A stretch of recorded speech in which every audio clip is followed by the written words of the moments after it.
Ladies and gentlemen, good evening, good evening, good evening. It is Hugo Quintanilla here with another live at 5. Today is a really special one because I just came off the heels of a heated discussion about a property. And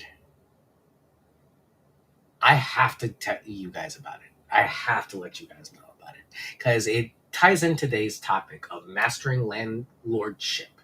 Inside tips for first time landlords and agent partnerships unveiled. Why am I doing this? Because I'm a firm believer that a transaction is only as good as the agent that runs it. And the level of incompetency that is palpable right now in the market really is giving us a bad name. So I hope that all of you are having a great evening. I hope that you all are being blessed and having a great New Year's, trying to get ready for that coming up. And yeah, today we're going to talk about leases because if you're a landlord, you should know the ins and outs of this business and you should not be blindsided by the dollar amount that you see. Don't let any agent that just walks up to your door, just sends you a flyer, just, list your property. Interview, and compare and contrast and negotiate. Learn the business and learn what you can and can't do. Because if you're going to be a landlord and you are not going to have a property management company help you out, you need to be fully prepared and aware that there's legal ramifications for everything that you do and that you need to work with a listing agent that understands the legal ramifications of everything that they do instead of spouting off at the mouth any chance that they get. So, without getting into specifics, the purpose of a listing agent is to list the property, outline the property, and outline, I mean, detail the property's inclusive and exclusive features, welcome the tenant to the property, perform a walkthrough for the tenant and a property condition walkthrough for the tenant, and then pass the tenant along to either the property manager or the landlord. There's a changing of the guard, so to speak, that the listing agent has to perform if we do our job correctly. When that job is not done correctly, is where we start to have legal issues. Montgomery County protects tenants, point blank, period. The moment that you sign a lease with the tenant, it is a binding agreement with that tenant. Do not think otherwise. And this is probably the most serious I'll ever be on alive because most agents won't tell you this because they want to just get the business and just, haggle you down, till you get a price. Work with an agent that knows the market that you're working in and knows what they're doing in regards to the type of property that you're listing. If it's a rental, make sure that they have experience listing and also selling rentals because it's different on both sides. And make sure that you're working with someone reputable that has quality character and is thorough and detail oriented. Maryland is a company. Maryland is a state that is contract based. Everything is contract. So I understand intentions, I understand, sentiments, but at the end of the day, the contract is the contract is the contract, and that's what we fulfill. We fulfill those obligations to our clients as well as our tenants, and that's what we use when there are disputes. So knowing the ins and outs of the business sometimes is hard for somebody, especially if you don't have time to do that. That's why you hire an agent. Vet these agents and make sure that you're taking the time to interview them. So we'll talk a little bit about do's and don'ts of working with an agent and dealing with an agent because you can see red flags very early on. And not everything that shines is gold. I'll give you a very honest principle. You know, greed in this business will show, and it will come back in one way or another. It's just the nature of this business. If you charge too much for a property, you won't get tenants that will stay. If you charge a reasonable amount, you might get tenants that take care of the property better than anybody else. Clarity, transparency, actually having word, meaning what you say and saying what you mean. Well, at the bare minimum, having the command of the English language. Because, truth be told, I understand a lot of you are using agents and family members and coworkers that might speak your native language. But do you know how they might deal in a situation negotiating on your behalf? What it is that they really are after? What is their prerogative? Is it your benefit? Is it your prerogative that they're looking for, or is it somebody else's? Is it their own? So we'll look at that because it's very easy to get yourself into a lot of trouble with rentals very quickly. Um, let's not even talk about litigation, but to be honest, it's one of those things you don't want to do because when it comes to real estate, everything is based on how the client feels.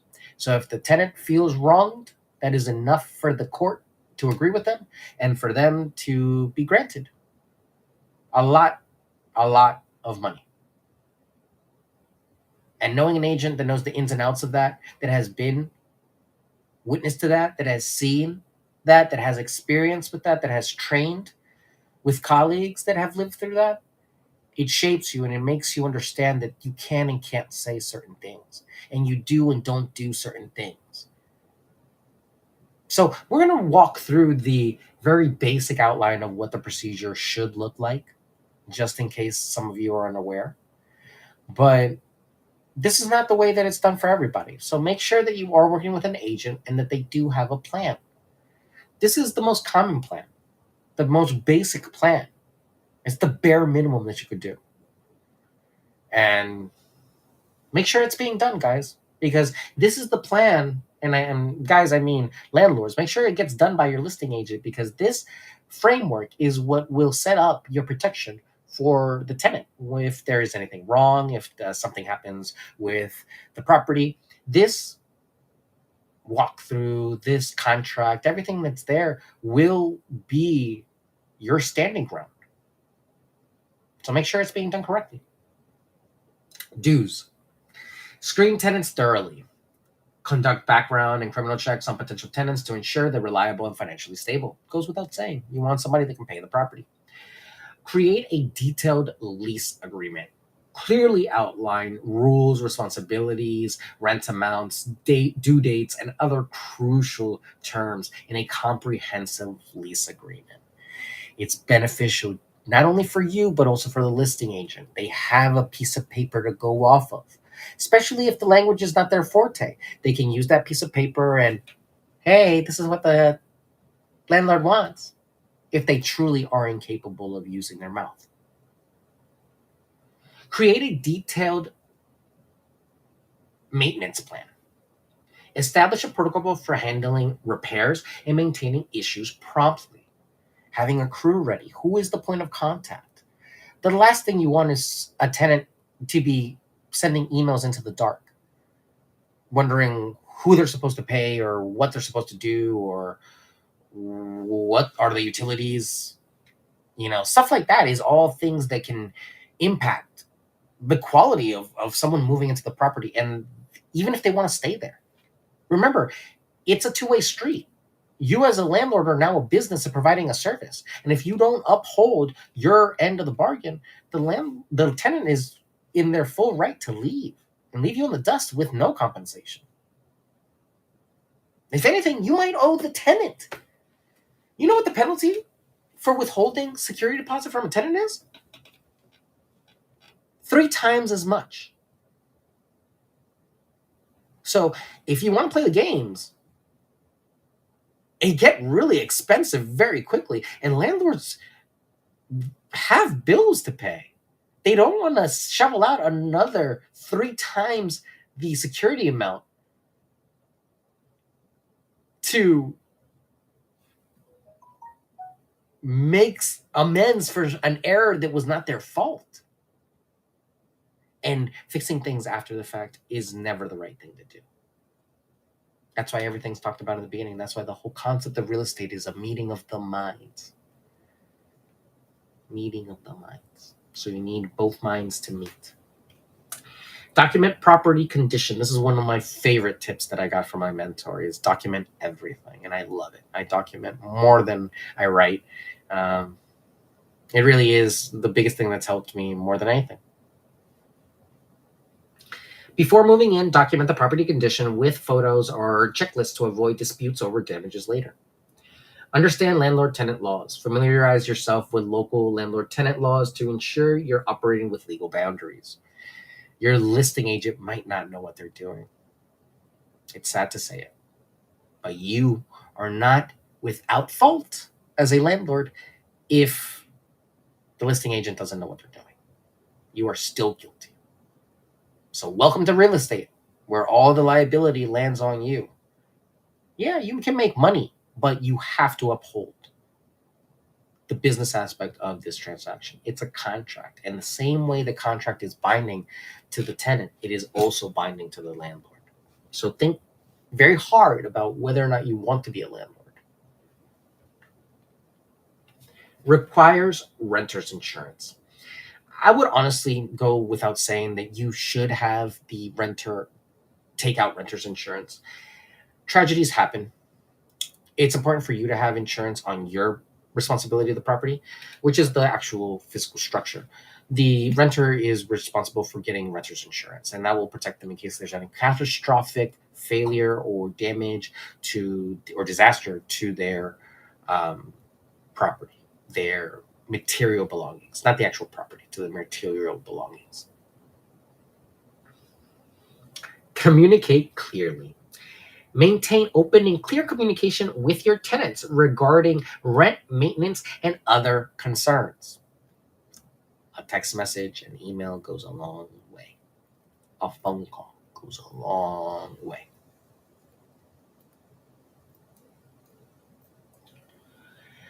Keep records. Maintain detailed records of rent payments, repairs, and communication of any and all relevant documents.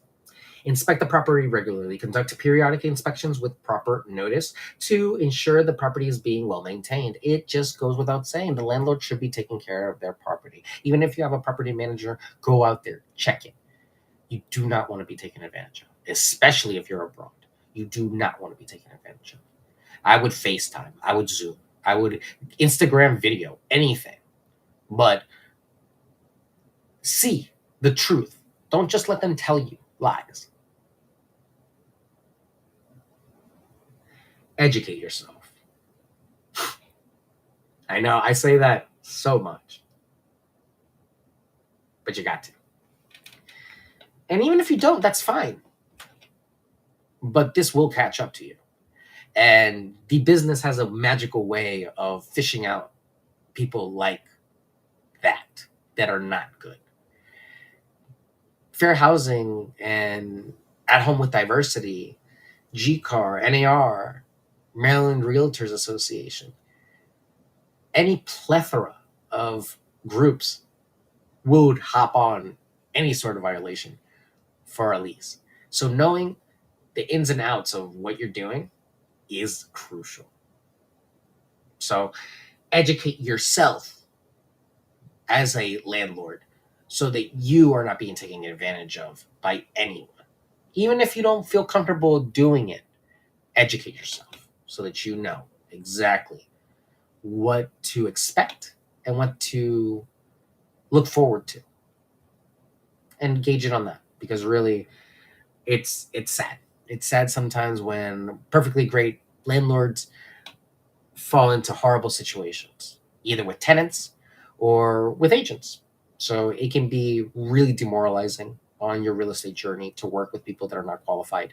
So keep in mind, It's a learning experience, and you cannot judge today and what you've done today as your forever. I will give you that every day is a day to learn. And that is the nice thing about this business. So the best thing you can do in this business is really learn, acknowledge, and be of service. And if you do those things, you don't go too wrong. Some of the don'ts are very simple. Don't discriminate. Avoid discriminatory practices when selecting tenants, as is against fair housing laws. Skip the written agreement. Never rely solely on verbal agreements. Always have written and signed lease contracts. Neglect repairs. Don't delay necessary repairs or maintenance, as they can lead to larger issues and unhappy tenants. Enter without notice. Respect your tenant's privacy and rights, and avoid entering the property without proper notice, except in the emergency circumstances. And those are usually like there's a fire, or they call you, they tell you there's something wrong, or whatever reason. But if there's an emergency situation, of course, withhold amenities. Unless stated in the lease agreement, refrain from withholding amenities or services promised to the tenant. Do not cut off utilities. To do that is, I don't even want to get into how bad that is. You're basically admitting guilt at that point in certain circumstances. So be very careful about playing with people's water or electricity or heat.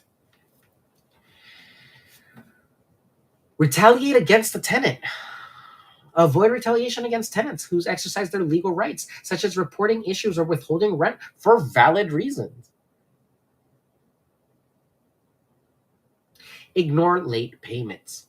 While being understanding, consider enforcing late payment fees for rent payments to maintain a professional landlord tenant relationships. Don't let it slide. If they break the lease, they break the lease. So that's the important thing, is that you got to maintain the rules and you can't slip. If they're responsible for the landscaping, they're responsible for the landscaping. If they're responsible for the gutters, they're responsible for the gutters. So really, more than anything else, make sure there's a clear understanding of what everyone's responsible for and what you have to do. Misrepresent information. Don't provide false information or misrepresent the property to potential tenants. It is the fastest way to get your license revoked. Discard documentation. Avoid discarding important documents related to the property or tenants, maintaining a thorough record keeping system. We are supposed to keep our paperwork up until 7 years. So take legal matters into your own hands. Refrain from handling evictions or legal disputes without proper legal guidance. Consult with a lawyer if necessary. Really, taking that extra step of bringing legal into it is the last thing that you want to do. So you hope that you've worked with a good listing agent and a good selling agent that can help you negotiate and go through the process. That's why it's very important not only who the agent is that's representing the listing, it's also important who the agent is that's representing the buyer too, because the communication point between tenant and agent is the I'm sorry, tenant and landlord is the agents. So making sure that there is good communication, that they know what they're doing as well, is important. So let's talk a little bit really quickly about the do's and don'ts of working with a responsible and reputable real estate agent really quickly. Research and interview. Take your time to research local real estate agents who specialize in rental properties. Interview multiple agents to understand their experience, approach, and their expertise, and handle their approach, sorry, and their expertise in handling rental properties. Not everyone deals with it. It's a very niche demographic because it comes with so many pitfalls. Some agents are too bougie and they can't not be bothered to learn how to do this. So you shouldn't be at fault for having to deal with an agent that is incompetent. Check credentials. Look for licensed real estate agents with good track record in property management. Verify their credentials, certifications, and membership in professional associations like NAR or other local real estate boards. I don't like to tout all the alphabet soup that's behind my name, but I'm GCAR's and NAR's social media ambassador. I'm at home with diversity. I'm a home financing resource. I'm a certified international property specialist. I'm a seller representative specialist. I'm a pricing strategy advisor. I'm a real estate negotiation expert. I'm at home with diversity. If that means nothing to you, look any of those terms up and feel free and take a gander at my world and the amount of training that I've put into this business and this career. So do not be confused by someone that's been in the business a long time. They still might not know this niche. I'm not saying I'm the expert of all rentals either, but I cut my teeth on rentals. That's all I did my first 3 years. So you're going to tell me that I don't know what I'm doing? If anything, I can get you out of a rental in less than 30 days. Meaning, my average list to close is 26 days in any market. So, for a lease, that's pretty good timing. About 3 weeks. Do a final walkthrough the last week and they're in there. Why? Because I know there's a procedure to things, there's a way to do things, there's a way to market properties, there's a procedure to this that's different than selling properties. Anyone can sit there and sell a property. It's really because that is buyer beware. But when it comes to tenants, it is a landlord's responsibility to take care of these things. And ultimately, that will lay on the landlord's shoulders, not on the listing agents. So make sure that you're working with a good listing agent. Ask for references or referrals. Request references from the agent or follow up with previous clients to gauge their satisfaction with the agent's services. You can always look and see where they've sold and where they've bought and what happened. Discuss marketing strategies. Inquire about the agent's marketing strategies for your property. A reputable agent should have a solid plan to attract quality tenants through various channels, including online platforms and local networks. Transparent communication. Ensure the agent communicates openly and regularly, updating you on property showings, tenant inquiries, and any issues that arise. Negotiation skills. Assess the agent's negotiation skills, as this is crucial in securing favorable lease terms and rental rates. Some of the quick don'ts that you want to look out for are: don't settle for the first agent. Avoid settling for the first agent you come across. Take the time to compare and interview multiple agents to find the best fit for your needs. Ignore red flags. Pay attention to any red flag during the interview process, such as lack of experience, poor communication, or pushy demeanor. Overlook contracts. Never proceed without a clear agreement or contract outlining the agent's responsibility, commission structure, and terms of engagement. Disregard gut feelings. If you feel uncomfortable or uneasy about an agent, don't ignore those feelings. Trust is essential in this relationship, and there is always a way out. If you don't feel like talking to the agent, talk to the broker. Skipping due diligence. Don't skip the due diligence process. Research the agent's background, reviews, and reputation in the industry before making a decision. Little secret: a lot of these agents are not good people. So, an agent that's come across one of those agents, they'll be more than happy to tell you exactly what they think about. So, look at an agent's reputation, and it could tell you a lot. It usually precedes them. The good ones are good for a reason. Let's just leave it like that. Not discussing fees up front. Ensure you're clear about the agent's fees and commission structure from the beginning to avoid misunderstandings and all this miscommunication later on.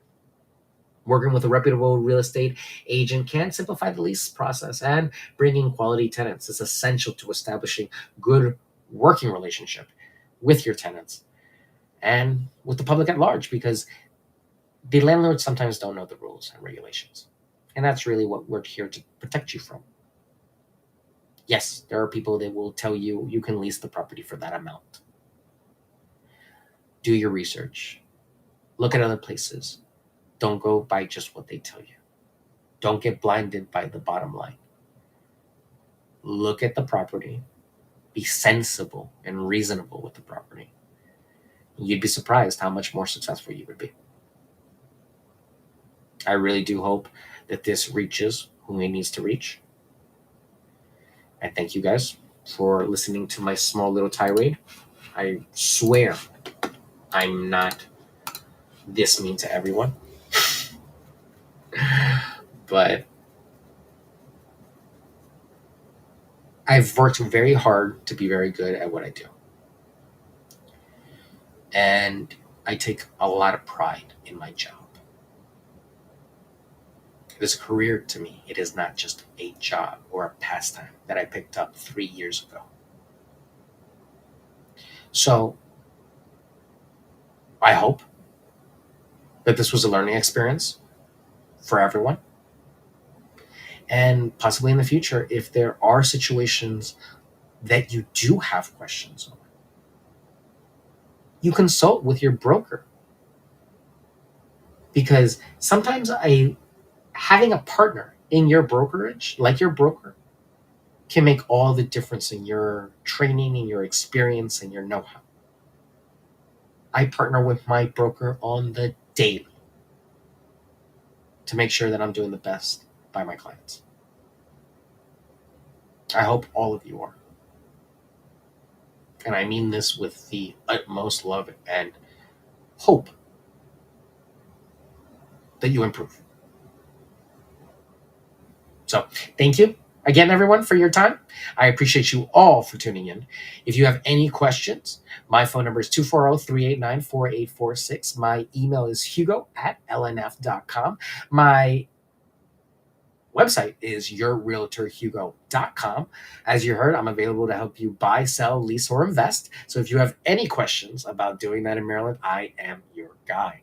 You can feel free and apply these little tips on me and vet me against all the other ones and see who stacks up. I appreciate you guys truly and sincerely. Hope you have a great weekend if I don't see you. Hope you have a great New Year's if I don't see you. And I will be back tomorrow with another live, hopefully with a little bit happier topic. Take care. Bye.